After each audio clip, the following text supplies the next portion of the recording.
Halo semuanya. Pada video kali ini kita akan membahas terapi dan intervensi berbasis bukti untuk autisme. Autism Spectrum Disorder atau ISD memerlukan pendekatan yang tepat agar anak-anak dapat berkembang secara optimal. Mari kita bahas satu persatu intervensi yang telah terbukti efektif berdasarkan penelitian.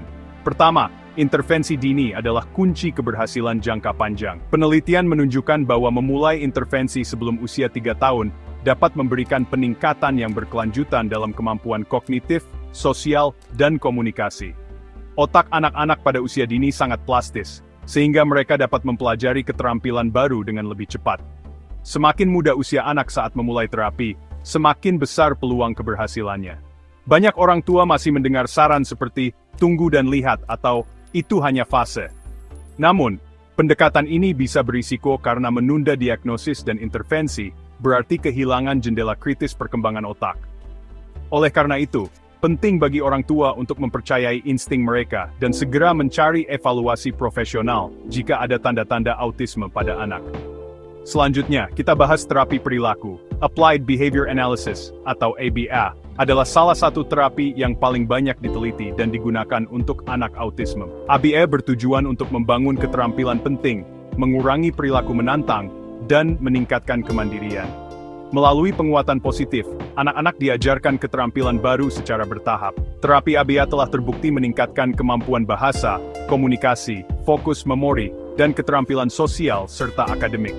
Terapi ini diakui sebagai praktik terbaik oleh berbagai asosiasi psikologi di dunia. Studi menunjukkan bahwa terapi intensif ABA selama 25 hingga 40 jam per minggu, selama 1 hingga 3 tahun, dapat memberikan hasil yang sangat baik. Early Start Denver Model, atau ESDM, adalah bentuk ABA yang dirancang khusus untuk bayi dan balita. Model ini menggabungkan pendekatan naturalistik dengan interaksi yang menyenangkan dan promosi bahasa.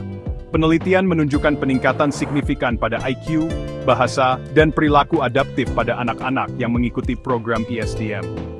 Sesi ESDM biasanya dilakukan di rumah, dengan melibatkan orang tua dalam aktivitas sehari-hari anak. Pivotal Response Training, atau PRT, adalah bentuk IBA yang fokus pada motivasi anak untuk belajar dan memulai komunikasi. Pendekatan ini menargetkan perilaku kunci yang dapat membantu anak mempelajari keterampilan lain seperti bahasa, bermain, dan interaksi sosial. Selain terapi perilaku, ada juga terapi pengembangan dan berbasis hubungan, yaitu DR atau Floor Time. Model ini mengutamakan pembangunan hubungan, pertumbuhan emosional, dan komunikasi sosial melalui permainan interaktif yang dipimpin oleh anak. Terapis dan pengasuh membantu anak memperluas jangkauan emosional dan kemampuan kognitif mereka. Penelitian menunjukkan bahwa DIR Floor Time dapat meningkatkan regulasi emosional, keterlibatan, dan komunikasi sosial anak. Terapi berikutnya adalah terapi komunikasi atau terapi wicara. Terapi ini sangat penting untuk membantu individu dengan autisme meningkatkan kemampuan berbicara, memahami bahasa, dan berkomunikasi secara efektif. Selain keterampilan verbal, terapi wicara juga mengajarkan komunikasi nonverbal seperti penggunaan isyarat tangan, bahasa tubuh, dan simbol gambar. Kolaborasi antara terapis, guru, keluarga, dan teman sebaya sangat penting untuk memaksimalkan hasil terapi wicara. Terapi okupasi juga sering digunakan untuk anak dengan autisme, terutama yang mengalami masalah integrasi sensorik. Terapi ini membantu anak menyesuaikan diri dengan input sensorik dari lingkungan, mengurangi kelebihan sensorik, dan meningkatkan kemampuan mereka dalam aktivitas sehari-hari. Alat-alat seperti ayunan, rompi berbobot, atau kolam bola dapat digunakan untuk membantu anak merasa lebih nyaman. Selain itu, terapi okupasi juga mengajarkan keterampilan motorik halus seperti berpakaian, makan, dan menulis. Pelatihan keterampilan sosial sangat penting untuk membantu anak dan dewasa dalam spektrum autisme, belajar berinteraksi dalam berbagai situasi sosial.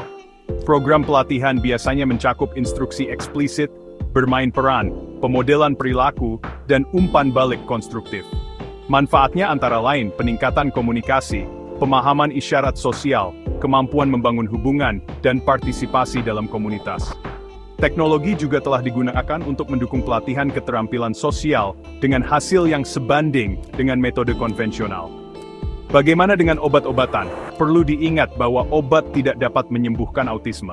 Namun, obat-obatan tertentu bisa membantu mengatasi gejala tambahan seperti hiperaktivitas, perilaku agresif, kecemasan, atau depresi. Penggunaan obat harus selalu berdasarkan rekomendasi dokter, dan tidak boleh menjadi satu-satunya bentuk terapi. Ada juga terapi komplementer dan alternatif, seperti terapi seni atau musik, yang bisa membantu mengurangi sensitivitas sensorik. Namun, perlu diingat bahwa bukti ilmiah yang mendukung efektivitas terapi ini masih terbatas. Beberapa terapi bisa digunakan sebagai pelengkap, tetapi sebaiknya selalu konsultasikan dengan profesional kesehatan sebelum mencobanya. Berikut adalah rangkuman jenis-jenis terapi berbasis bukti untuk autisme dan manfaat utamanya. Pertama, ABA untuk peningkatan keterampilan bahasa, komunikasi perhatian, fokus, sosial, memori, dan akademik. Kedua, ASDM untuk peningkatan IQ, keterampilan bahasa dan perilaku adaptif. Ketiga, DR atau floor time untuk perkembangan emosional dan komunikasi sosial. Keempat, terapi wicara untuk keterampilan bicara dan komunikasi nonverbal. Kelima, terapi okupasi untuk penyesuaian sensorik dan keterampilan hidup sehari-hari. Dan terakhir, pelatihan keterampilan sosial untuk membangun kemampuan komunikasi dan hubungan sosial. Kesimpulannya, intervensi berbasis bukti sangat penting untuk membantu anak-anak dengan autisme mencapai potensi penuh mereka. Deteksi dan penanganan dini, terapi yang tepat, serta kolaborasi antara keluarga, terapis, dan lingkungan sekitar sangat berperan dalam keberhasilan jangka panjang. Jangan ragu untuk mencari bantuan profesional jika Anda mencurigai adanya tanda-tanda autisme pada anak Anda.